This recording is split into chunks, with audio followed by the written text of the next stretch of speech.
আসসালামু আলাইকুম।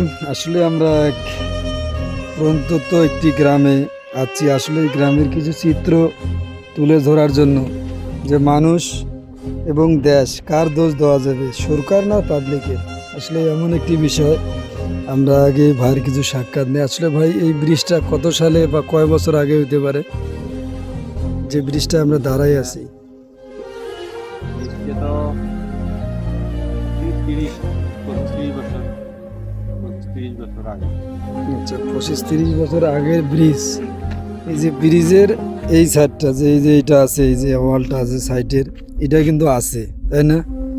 যে সামনের এটার এই অবস্থা কি? এটা আসলে কি সরকার এটা বানায় নাই, এতে উদ্বোধন করছে? বানাইছিল, এটা তো মানুষই তাহলে দেখেন, আমরা সরকার একটা জিনিস যদি আমাদের এলাকায় এটা উপহার স্বরূপ, যে সবার যানবাহনের এবং একটা রাস্তা ভাঙে গেলে মানুষ দুর্ভোগে পড়ে, আর এই রাস্তার এই জিনিস আমরা পাবলিক ভাঙিয়ে নিয়ে যায়। আসলে এই জিনিসটা বানাইতে কিন্তু একদিনে হয় নাই।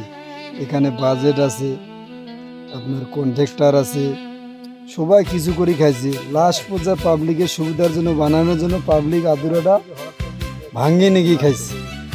দেখেন এই যে এই সাইডটা, এই সাইডটা দেখেন, এই সাইডটা এই যে খাড়াগুলা আছে, আর এই যে অপোজিট সাইড, পরের সাইডটা দেখেন, এই যে পরের সাইডের এটা কিন্তু একবারে পুরাটা ভাঙিয়ে নিয়ে গেছে।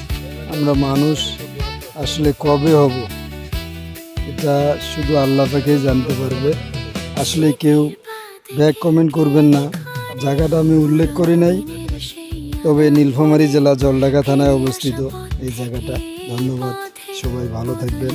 এই দেখেন রাস্তা, যেদিকে রাস্তা।